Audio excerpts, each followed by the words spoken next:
saya melayani istri saya itu adalah bagi saya hal yang sangat mudah. Tetapi bagaimana istri saya, seorang yang tunanetra, melayani saya sebagai seorang suami. Jujur saya sangat berbangga sekali. Begitu Dek Miko. Itu mungkin video itu adalah sedikit bagaimana kita membangun keharmonisan, Bu, ya. Iya. Tampilannya. Dia berusaha sekali Dek Miko. Kadang-kadang saya itu, Bu, jangan gini. Dia berusaha memenuhi kewajibannya sebagai seseorang wanita Hindu Bali.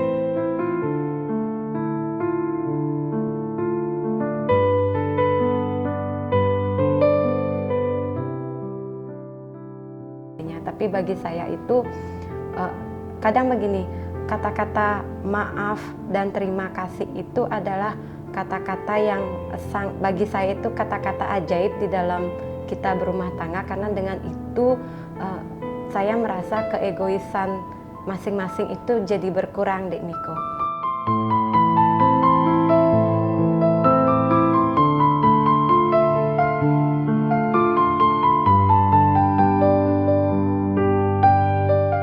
Senang gitu, senang, ada rasa nyaman, ada rasa wah ada cowok yang awas, yang non disabilitas kok nyambung dengan saya gitu loh. Jadi dia waktu itu saya nggak beritahu kalau saya itu tunanetra, dan saya tidak tahu kalau dia itu tahu saya tunanetra.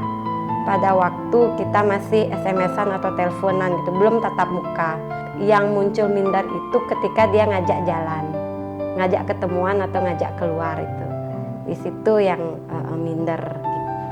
Saya mengucapkan terima kasih karena Bapak itu sudah memberikan saya kesempatan untuk merasakan menjadi seorang wanita, menjadi seorang istri, dan menjadi seorang ibu. Kalau bukan atas restu Tuhan, Dia mau meminang saya, mungkin detik ini saya tidak merasakan.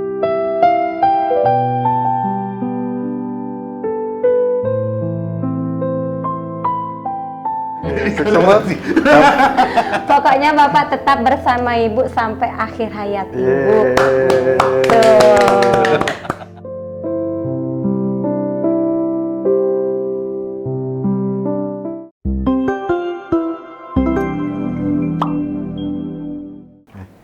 Om Swastiastu, Rahayu pemirsa Hindu Channel.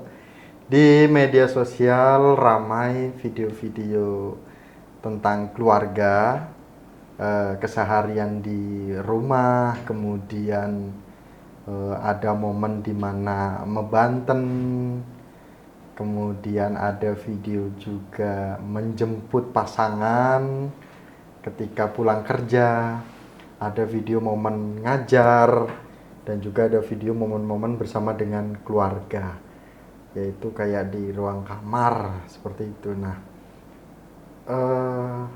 tidak tahu kenapa Hindu Channel memiliki rasa penasaran karena keharmonisan rumah tangga benar-benar dimunculkan.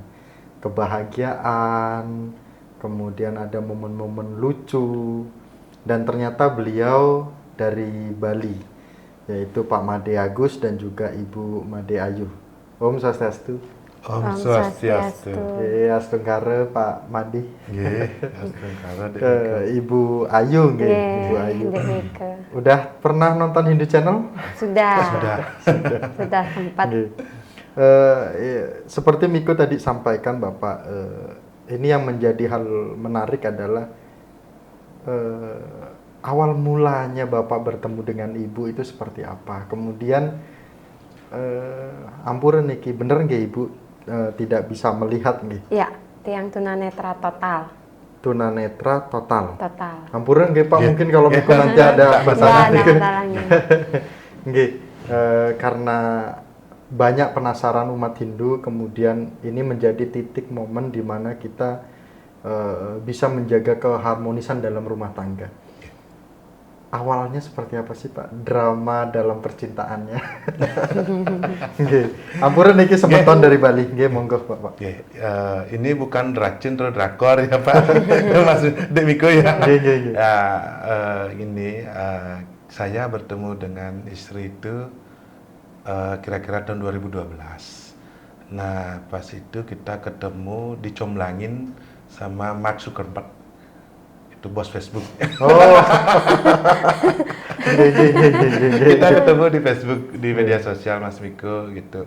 Pada saat itu saya berteman dengan kakaknya Ayu dan saya komenan di postingan kakaknya, ternyata jodoh saya dimunculkan sama Tuhan di sana di postingan itu. Belum tahu. Ya, Belum tahu itu. dia komen di sana gitu karena saya senang guyon, akhirnya saya candain Ayunya, candain dan kita nyambung Bu ya.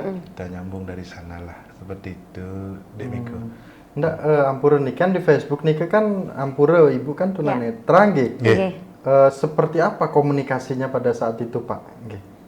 Nah, Langsung telepon messenger mungkin atau gimana? Nggih. begini Dek Miko, pada saat itu saya sudah diingatkan sama kakak ipar saya. Pada saat itu belum jadi kakak ipar gitu ya. Bahwasanya adik saya tuh tunanetra gitu. Tapi saya kayaknya itu nggak mungkin ya, masa orang buta bisa main Facebook kan seperti itu. Itu bayangan Chatting, saya pertama, chatting di chattingan, Facebook, seperti posting. menggunakan teknologi seperti kita orang awas kan begitu Mas Dek Miko ya. Ternyata praduga saya salah gitu. Karena rasa penasaran itu saya memberanikan diri gitu untuk mengirim Memvalidasi. memvalidasi dan mengirim pesan gitu. Akhirnya dari sana nyambung ya Bu ya, nyambung dari sana seperti itu. Gitu. Artinya memang pada saat itu Bapak memang apa namanya sedang mencari jodoh atau sedang mencari pasangan pada saat itu. Momennya memang seperti itu atau bagaimana? Pada saat itu tidak, Dek Miko, pada saat itu kan kita lagi booming-boomingnya menggunakan media sosial tahun 2012-an itu kan cari teman ngobrol kayak gitu di waktu senggang. Setelah itu ya ketemu dengan istri saya Ayu. Bukan pertama itu bukan untuk mencari pasangan, kita ngobrol tentang sebelum ketemu istilahnya Tatap muka. apa, kopi darat namanya. Iya, Kopi darat. udah. Sebelum Bertemunya kopi dunia itu. maya. Ya itu masih di dunia maya nih, saya minta chat di messengernya, dengan gagah beraninya saya minta nomor teleponnya. Oh, iya. Dengan gagah berani saya minta nomor teleponnya. Kita pada saat itu SMS-an ya, SMS-an. SMS-an sampai pagi. Dari pagi sampai pagi. Dari pagi sampai pagi, kamu ngapain tuh gitu, kayak orang pacaran Bangun gitu. tidur, Padahal nggak makan. tahu, belum pernah ketemu gitu. Dan saya lihat dari foto profilnya, foto-foto yang diupload di sosial media itu, dia kayak bukan orang tunanetra gitu. Matanya dulu kan sebelum operasi istri saya, kedua belah matanya kan masih kayak orang normal tuh. Oh. Saya kira ini pasti prank, ini orang melihat ngaku buta gitu, anggapan saya dulu. Ternyata praduga saya itu salah gitu. Iya, iya. Dek Miko. Untuk hal ini Bapak takut nanti Bapak juga drama kan Genten? Iya. Karena ada Ibu saksinya juga. Benarkah apa yang disampaikan oleh Bapak drama untuk dulu awal komunikasinya Ibu? Ya, memang betul waktu itu kita komunikasinya itu di Facebook. Jadi saling membalas komen-komen di Postingan. akunnya kakak gitu ceritanya, bukan di akun pribadi. Terus saya karena dia sering mengomentari komen saya ke kakak, jadi saya tanya dulu kan namanya Gus de Melanesti gitu ya. Gus de Milanis. Gus de Milanisti. Saya pikir dia itu saudara saya dari rumah gitu loh. Ternyata dia bilang bukan, ini temannya kakak seperti itu. Akhirnya dia messenger, lalu pindah ke SMS-an. Jadi ya itu SMS dari pagi udah bangun, sekolah, terus makan, ngapain ya gitu dah sampai dari pagi sampai pagi besoknya gitu. Terus teleponan gitu juga. Ampura Ibu, Nggih. ini kan membalas messenger, balas pesan. Nggih. Ampura nih Ibu kan Tidak melihat. tidak melihat. Ya. Bagaimana komunikasi untuk mengetahui Ya, huruf ya. kebenaran kalimatnya nih Ampura? Jadi kami dulu pada saat itu sudah ada aplikasi screen reader. Oh. Jadi aplikasi itu yang diinstalkan waktu itu tidak semua handphone bisa diinstalkan Dek Miko. Jadi handphone tertentu yang bisa support dengan screen reader itu gitu. Jadi dari screen reader itu saya secara mandiri bisa mengetik, membaca seperti itu. Nggih. Nah, Ibu ampuran niki. Dalam sebuah percintaan pasti ada sebuah harapan ya Bu, nggih. Dalam sebuah harapan itu terkadang juga kadang kita takut atau minder. Nah, ada seorang pahlawan Bali laki-laki yang komunikasinya rutin sampai siang sampai pagi sampai malam. Gimana cara Ibu membangun percaya diri Ibu untuk melayani komunikasi itu, bagaimana Ibu? Ada rasa malu, takut, minder gitu. Ya. Kalau waktu itu hanya sekedar teleponan ataupun SMS-an, itu tidak ada rasa minder, Dek Miko. Jadi malah saya itu nyaman gitu kan, senang karena ada teman ngobrol, apalagi dia non disabilitas notabene kan. Nah jadi kalau di SMS-an, teleponan itu tidak ada rasa minder, malah senang gitu, senang, ada rasa nyaman, ada rasa wah ada cowok yang awas, yang non disabilitas kok nyambung dengan saya gitu loh. Jadi dia waktu itu saya nggak beritahu kalau saya itu tunanetra, dan saya tidak tahu kalau dia itu tahu saya tunanetra. Pada waktu kita masih SMS-an atau teleponan gitu, belum tatap muka. Itu saya tidak tahu dia tahu saya tunanetra, dan saya tidak bilang kalau saya itu tunanetra gitu. Terus akhirnya yang muncul minder itu ketika dia ngajak jalan, ngajak ketemuan atau ngajak keluar itu. Di situ yang minder gitu. Nah, Bapak ampuran niki. Seorang istri yang saat ini menjadi seorang pacar yang saat ini menjadi istri, dulu itu minder ketika ketemu Bapak. Bagaimana Bapak melihat sosok Made Ayu pada saat itu? Karena laki-laki Pak, normal Pak, tidak mungkin kita sebagai laki-laki ataupun di kondisi kita bujang pada saat itu pasti menginginkan sesuatu hal yang mungkin sama seperti kita. Ya normal, ampuran niki nggih Bu nggih. Karena ini menjadi sebuah motivasi kita saat ini yang mungkin sedang menjalani hubungan, bahkan sedang melakukan pendekatan seperti itu. Ya, begini Dek Miko, pada saat pertama kali saya yang memaksa ketemu pertama kali saya yang memaksa ketemu, dan beberapa kali saya ditolak untuk bertemu seperti itu kan. Dan pada saat itu saya memberanikan diri tanpa komunikasi ya Bu ya. Saya memberanikan diri datang ke tempatnya begitu dulu di sebuah asrama untuk panti tunanetra Bu ya. Nah, di sana saya bertemu, dan pertama bertemu memang ternyata saya duga dulu kan artinya dia pura-pura tidak melihat gitu kan. Masa tidak bisa melihat 100%, mungkin saja low vision melihatnya masih sisa penglihatan, dan ternyata memang tidak bisa melihat seperti itu. Dan pertama bertemu ya jujur rasa kagum dan rasa bagaimana ya, bahwasanya dia Ayu itu mempunyai semangat hidup dan semangat juang untuk mencapai pertama itu menyelesaikan pendidikannya dan bercita-cita menjadi seorang guru seperti itu. Sedangkan saya yang normal terkadang banyak mengeluh dan kurang bersyukur dengan kondisi yang saya terima dan saya jalani seperti itu Dek Miko. Dan di sana saya melihat Ayu itu adalah antitesis dari norma-norma yang sering kita lihat di masyarakat seperti itu. Terkadang kita merasa diri, wah saya tuh kurang beruntung begitu, sedangkan dia semangat hidup dan semangat juangnya luar biasa tinggi. Rasa kekaguman yang malah muncul seperti itu. Artinya bahwa di titik jawaban Bapak hari ini ada momen yang dimana seorang Ayu menguatkan Bapak. Ada momen apa di dalam kehidupan Pak Made pada saat itu sehingga mengagumi seorang Made Ayu?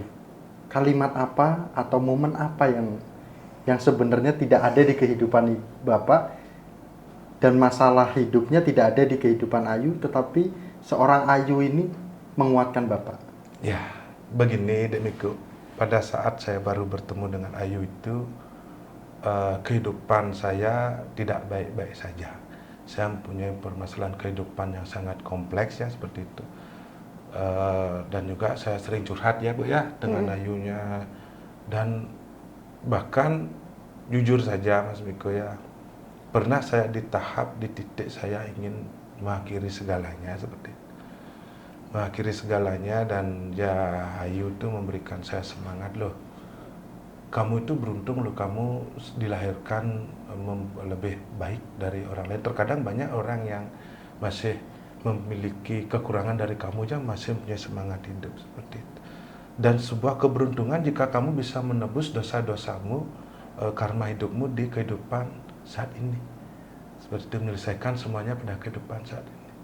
Sedangkan aku yang sekarang dengan kondisi seperti ini, saya juga masih memiliki semangat juang untuk mengabdikan diri, untuk mencapai cita-cita. Sedangkan kamu loh, itu membuat saya termotivasi dan terpacu begitu. Dan saya yakin bahwa Ayu itu adalah orang yang tepat untuk di hati saya, karena dia yang mengerti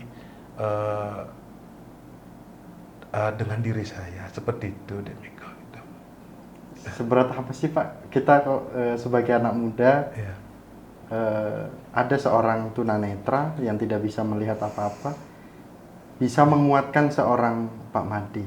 Ya, begini Demiko, dulu saya hidup pada saat itu dari keluarga yang berkecukupan lah, seperti artinya tidak kaya dan sederhana.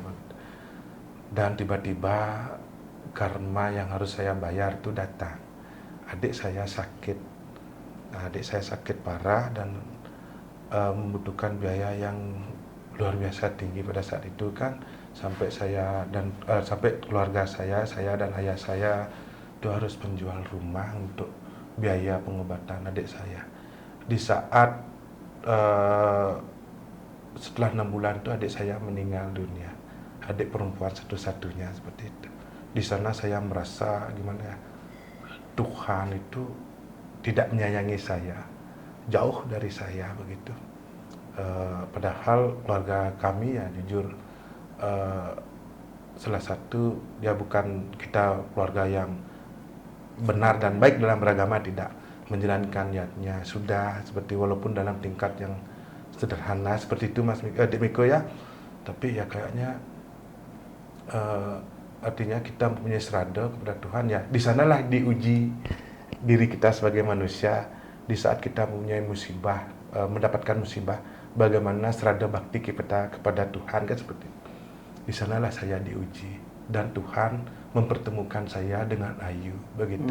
Dan Ayu menguatkan diri saya untuk menjalani hidup ini, menyelesaikan karma hidup ini. Seperti itu Demiko. Apa yang pada saat itu Bapak pikirkan tentang seorang Ayu kemudian membuat Bapak naik semangatnya lagi? Rasa bersyukur, setiap orang harus bersyukur dengan kondisinya saat ini. Walaupun dalam kondisi sakit pun harus tetap bersyukur seperti itu. Ayu memberikan saya nilai-nilai, jangankan sesama manusia, terkadang kepada hewan pun kita harus lebih bersyukur. Kita mempunyai namanya indep kan seperti itu dalam Hindu ya. Dari permana kita yang paling lengkap, mempunyai pikiran kan gitu. Dek Miko ya, kenapa kita nggak bersyukur? Anjing yang diikat pun hidupnya tidak jauh lebih baik daripada kita kan seperti itu. Jadinya kenapa kita merasa Tuhan tuh tidak sayang dengan diri kita begitu. Ayu membangkitkan nilai rasa bersyukur, motivasi tentang banyak hal pada saya. Niatnya bercanda tapi Bapak berkaca-kaca. Ibu, ini kan pada saat kami paham, juga kami sebenarnya sudah pernah dapat cerita juga ya, bahwa tidak ada tujuan untuk pada saat itu untuk pacaran dan bahkan akan menjadi jodoh pada saat itu. Nah, Kenapa Ibu mau menguatkan orang yang sempurna, orang yang normal, sedangkan Ibu secara kondisi fisik amburadul nih, tunanetra. Apa sebenarnya yang Ibu kuatkan dari seorang Made, yang orang yang sempurna pada saat itu notabene, yang mungkin curhat kepada Ibu? Ya. Jadi terkadang begini ya, ketika saat itu yang namanya kita manusia itu kan makhluk sosial. Kita tidak membutuhkan orang lain di dalam menjalani kehidupan ini. Walaupun secara physically dia itu sempurna, sedangkan saya yang tunanetra secara physically tidak melihat, namun bukan berarti secara semangat, secara motivasi itu saya itu kurang. Nah, pada waktu itu hanya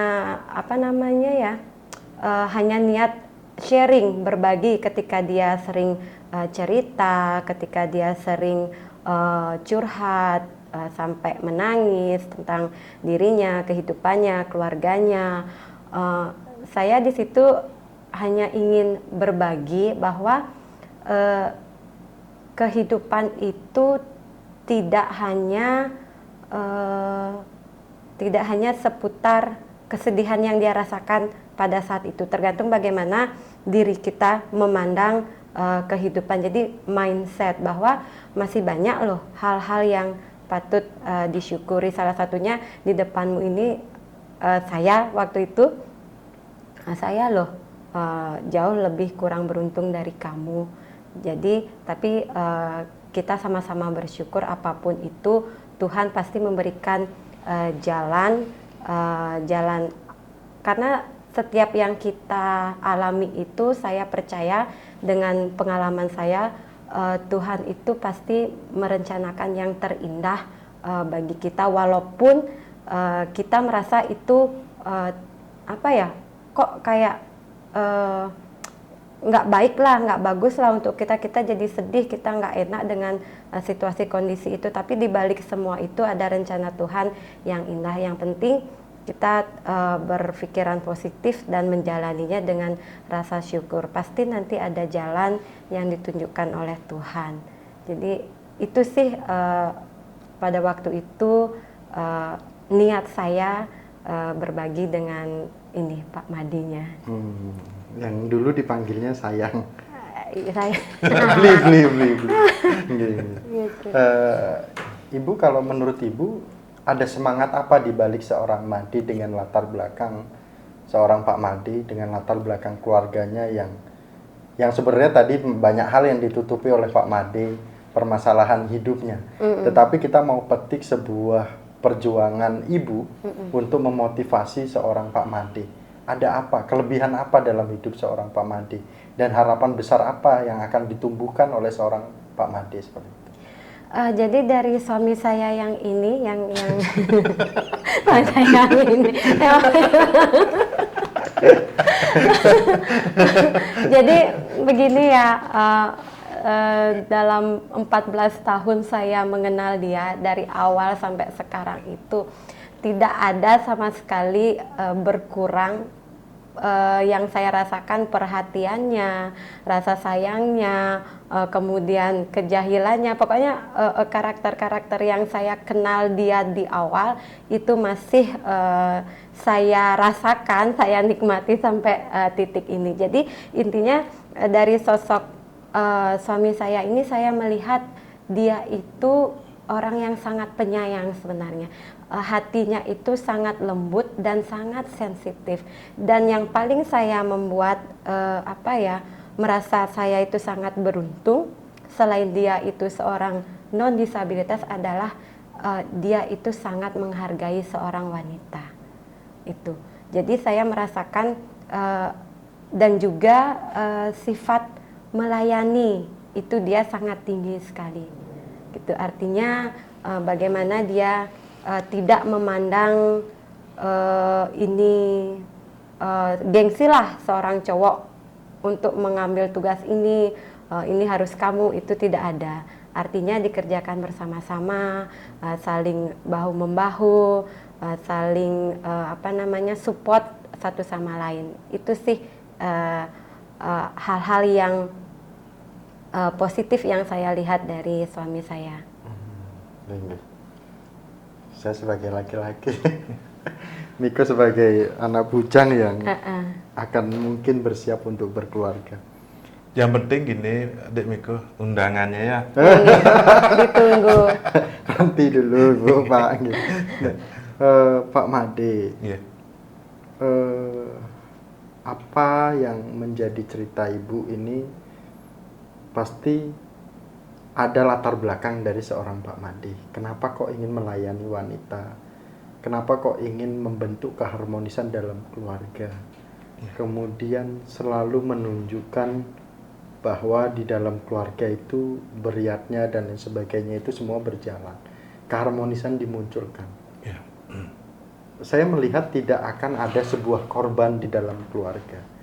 Tetapi adakah bayang-bayang sebuah pengalaman hidup Pak Made bahwa di dalam setiap berkeluarga itu akan ada sebuah korban.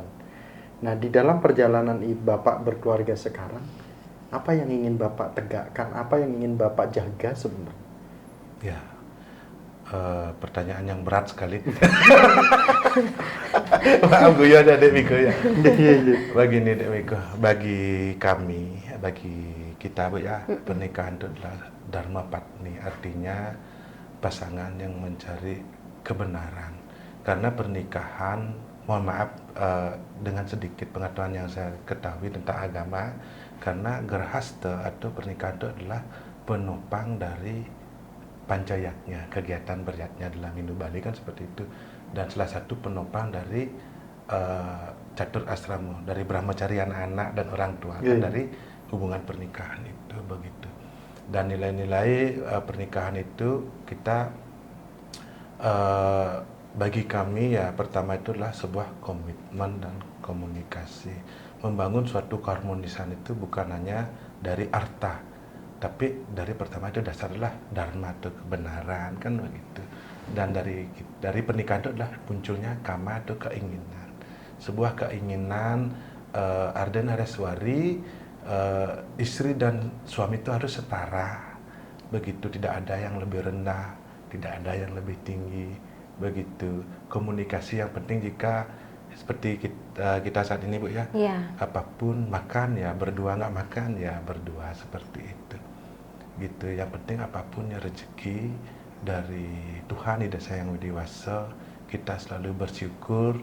Dan setiap cobaan itu, dan jujur banyak cobaan kita Bu ya, tapi kita tetap berpegangan tangan, jalani berdua, berdoa, Tuhan pasti akan memberikan solusinya. Terkadang ya, mohon maaf, visi itu kan tidak abadi, Dek Miko ya. Semakin berjalannya waktu, umur kita semakin tua, visi itu kan nggak seperti kita muda lagi. Dan juga harta itu kan tidak abadi juga. Artinya legacy, warisan yang ingin saya bangun dengan istri itu adalah bagaimana anak-anak saya nanti ke depannya bisa melihat dan membangun nilai-nilai yang sudah kita bangun Bu ya. Ya, dan yang sering bapaknya ini pesankan bahwa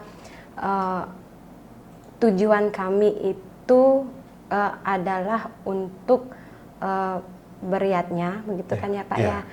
Membangun rumah tangga itu adalah beriatnya, dan beriatnya itu adalah bagaimana kami membangun suatu hubungan itu dengan ketulus ikhlasan, agar nanti anak-anak kami dapat mengenang bahwa oh bapaknya itu ibu saya tidak sempurna, ibu saya seperti ini, tapi ayah saya bisa menerima keadaan ibu saya yang seperti ini. Jadi di situ kami ingin menyampaikan bahwa cinta, kasih sayang, ketulusan, keikhlasan itu tidak memandang suatu fisik. Ketika hati sudah bicara, itu kadang-kadang logika minggir dulu kan, seperti itu.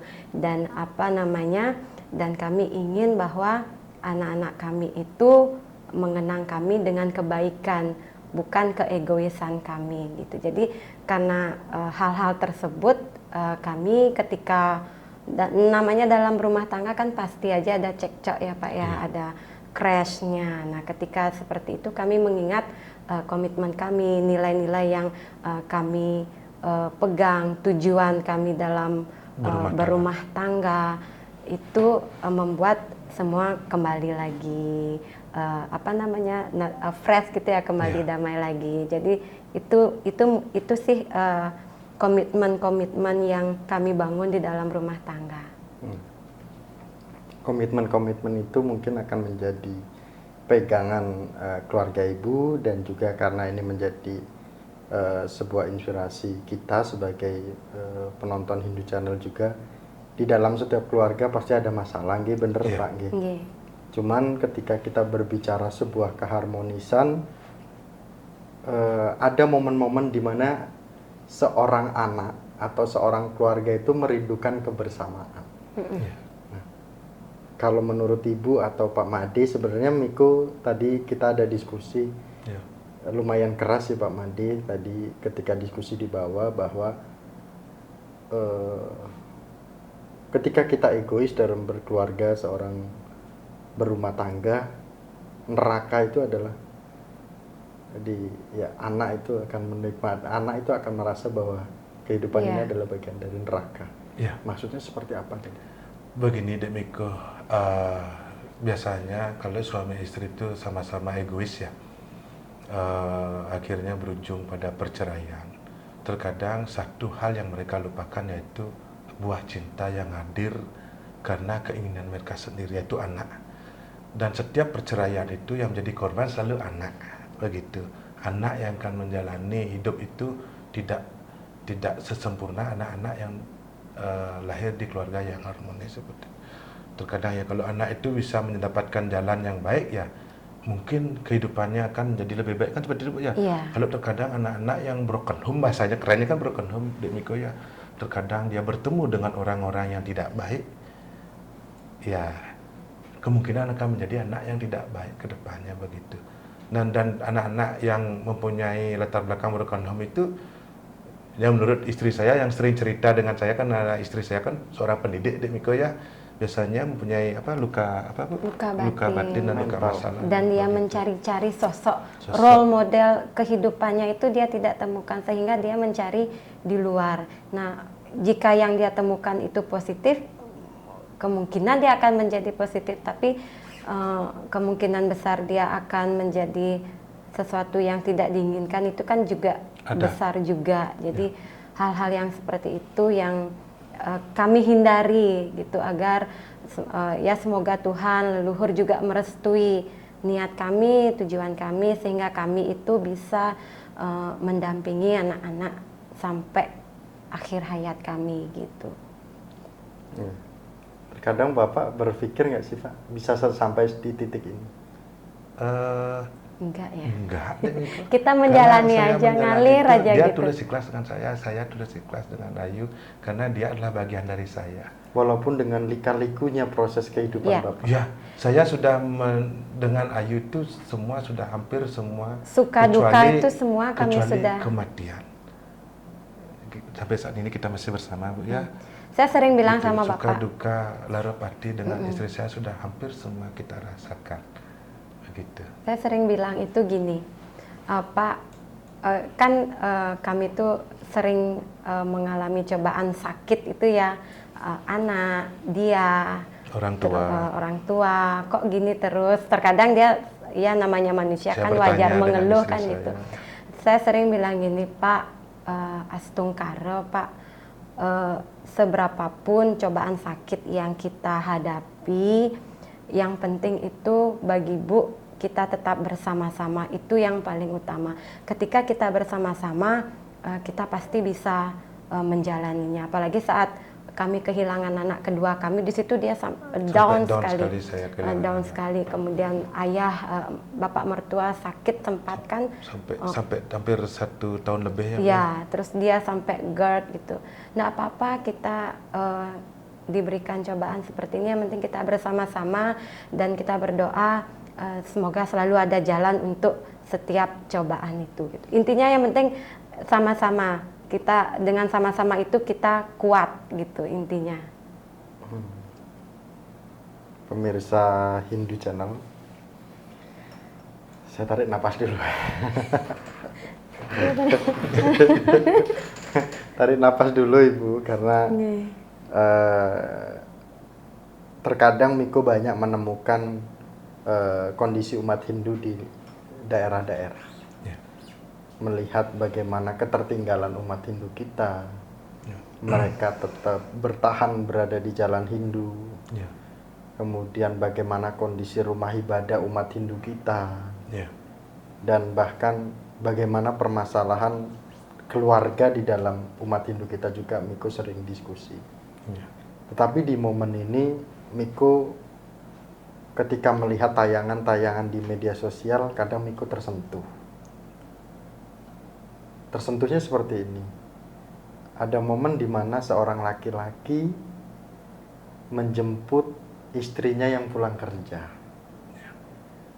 Disapa, dituntun dengan momen-momen bahagia. Kadang itu dirindukan. Sebenarnya pesan apa sih Pak yang ingin Bapak sampaikan di dalam video-video yang Bapak buat? Salah satunya adalah ketika menjemput istri pulang kerja. Begini Miko, yang ingin saya sampaikan melalui video itu, pertama itu adalah istri itu, kebahagiaan dan keharmonisan itu tidak hadir begitu saja, itu harus kita bangun bersama-sama, terutama pasangan suami istri yang kita sudah bersumpah, berjanji dari awal sebelum bangun rumah tangga akan selalu bersama-sama, hidup bersama-sama, kan seperti itu. Begitu, dan semua itu kita jalani ya tidaklah mudah. Dan dari video itu ingin saya tekankan, kadang-kadang kita tuh saya merasa capek juga, istri capek juga kan gitu ya.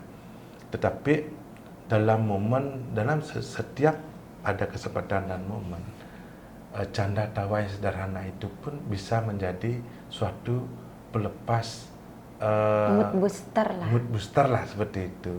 Dan menunggu, terkadang kita kan begitu sebagai seorang laki-laki ya ini mohon maaf agak gini ya, Miko ya. Istri saya kan beda ya, artinya tidak sama dengan perempuan wanita yang lain yang awas. Terkadang saya harus mengantarkan membeli kosmetik tuh, skincare itu, Miko.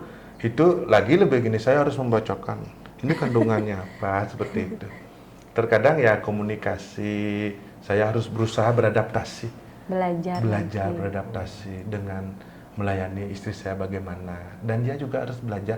Bahkan jujurnya Dek Miko ya, kebahagiaan kita, saya melayani istri saya itu adalah bagi saya hal yang sangat mudah.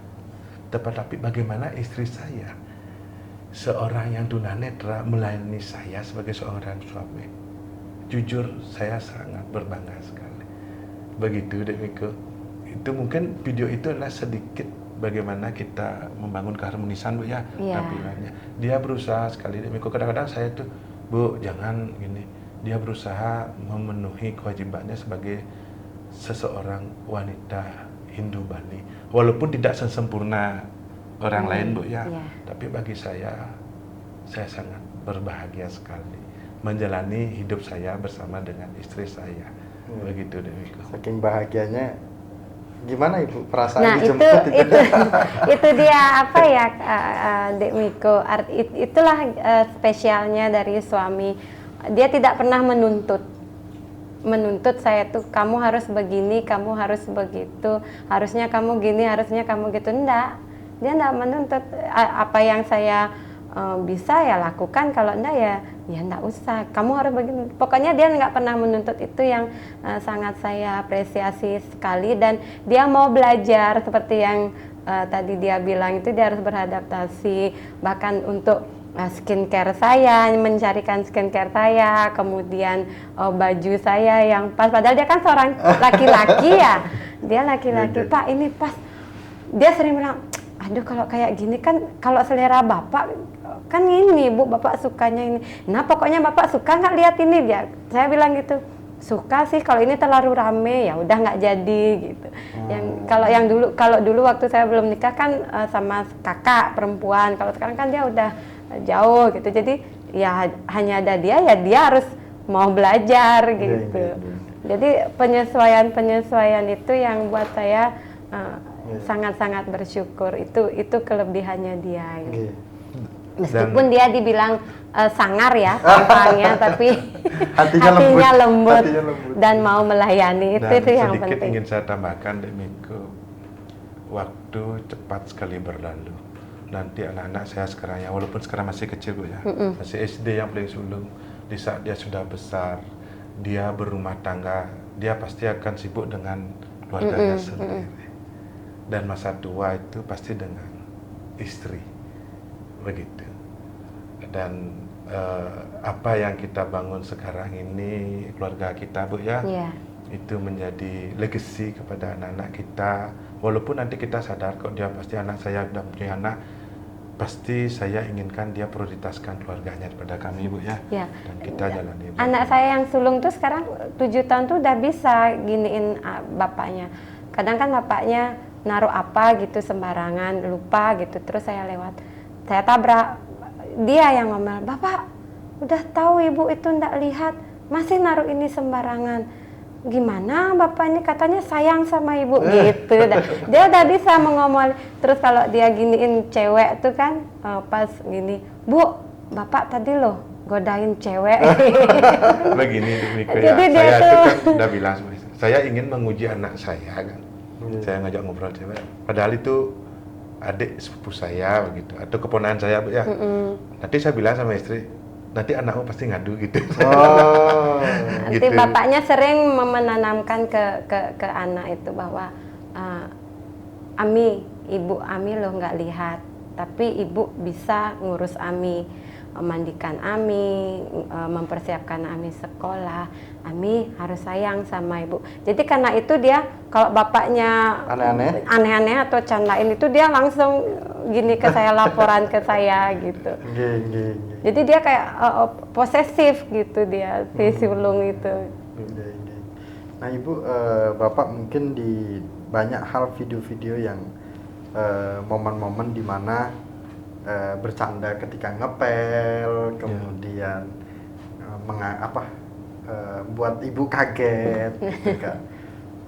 Ada nggak sih ciri khas dari seorang Pak Made atau ibu, ya cara ibu ketika mengenali seorang Pak Made gitu? Setahu saya, cara dia mengenal saya dari bau saya. Dari bau. Karena apa ya, dia gimana ya, inilah suatu miracle-nya ya, Tuhan Desa Yang Dewasa itu memberikan manusia walaupun mempunyai keterbatasan di penglihatan. Istri saya, indera-indera yang lain itu mempunyai aware yang lebih familiar aja dengan bahkan saya diam itu napas saya, dia tahu saya ada.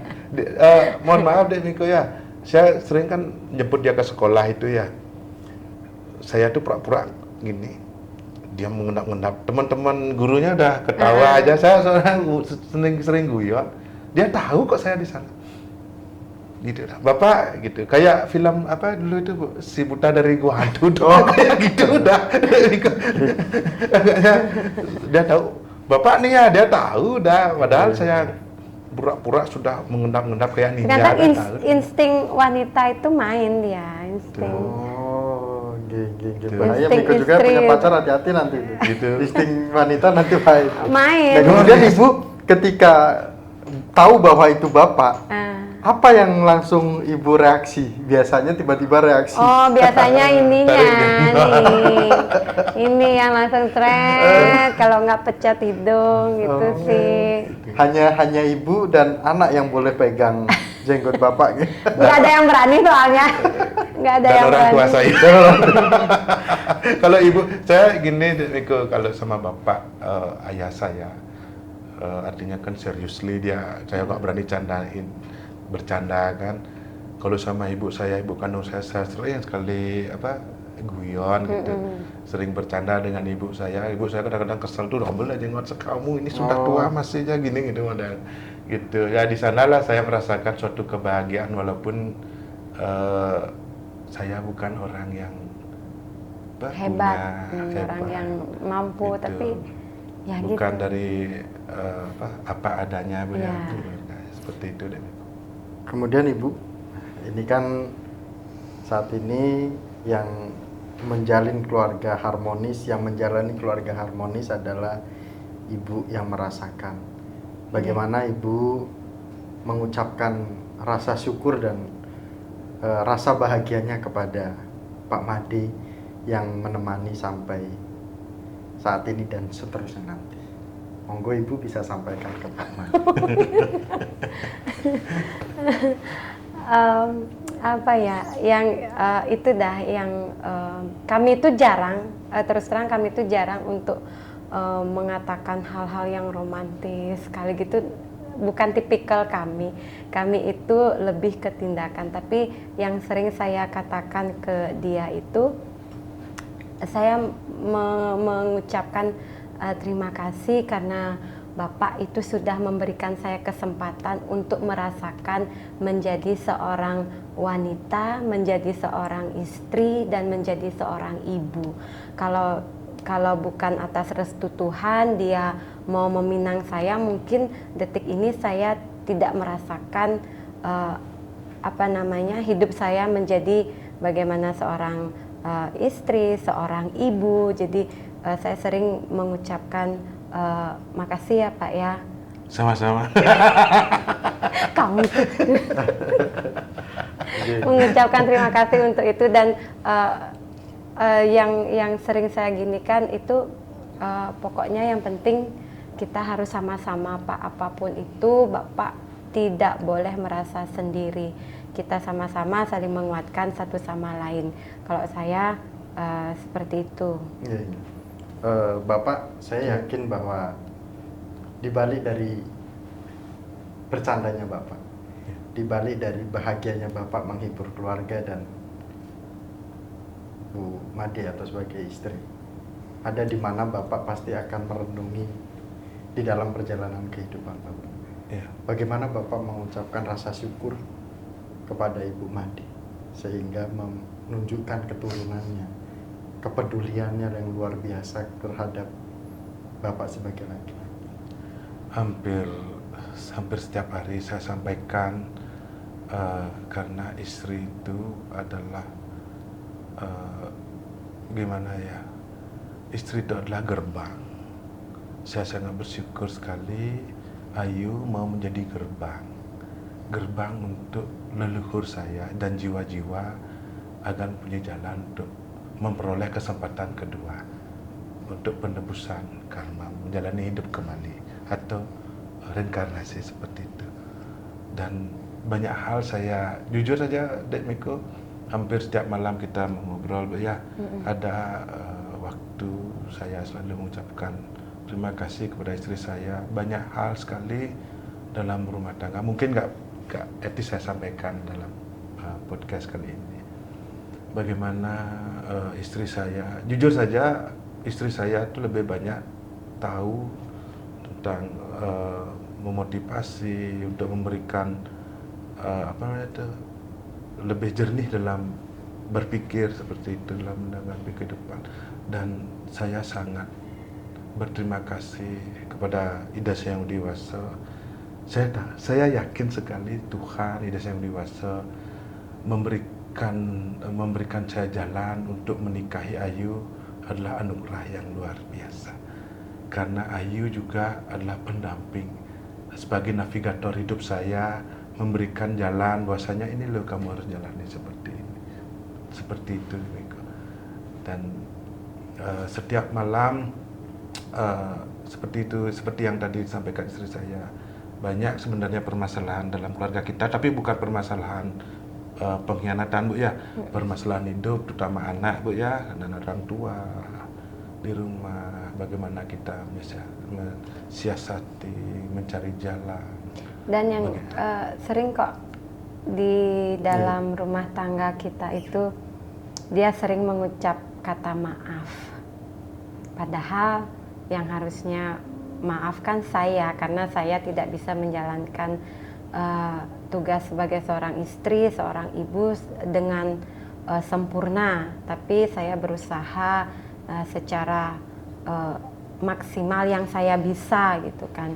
Tapi dia sering mengucap kata maaf karena belum bisa menjadi yang suami yang bisa memberikan saya sesuatu yang bermakna dan lain sebagainya. Tapi bagi saya itu kadang begini, kata-kata maaf dan terima kasih itu adalah kata-kata yang bagi saya itu kata-kata ajaib di dalam kita berumah tangga, karena dengan itu saya merasa keegoisan masing-masing itu jadi berkurang, Dek Miko.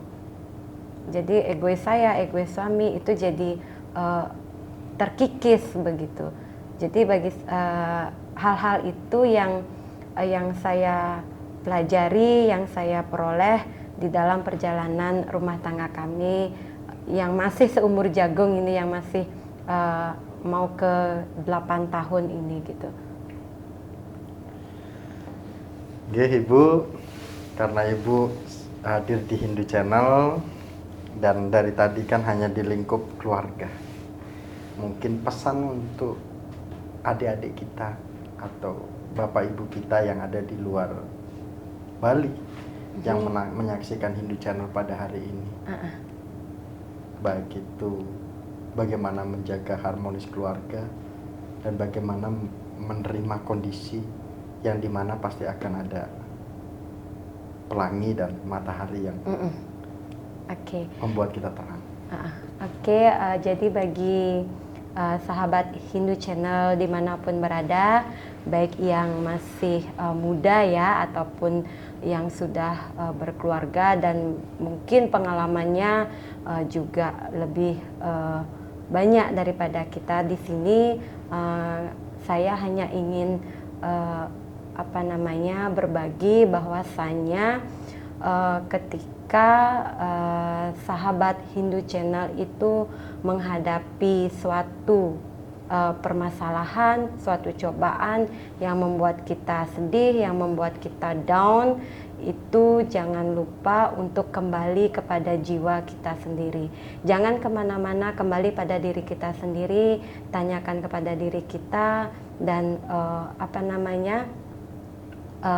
renungkanlah segala anugerah yang sudah Tuhan semesta dan leluhur anugerahkan ke kita itu jauh lebih besar daripada hal-hal yang mungkin yang membuat kita down, yang membuat kita sedih. Karena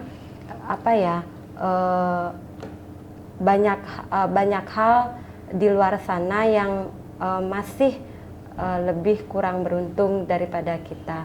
Dan juga jangan lupa bahwa dengan bersyukur itu tidaklah selalu dengan hal-hal yang besar, tidak selalu dengan hal-hal yang mewah.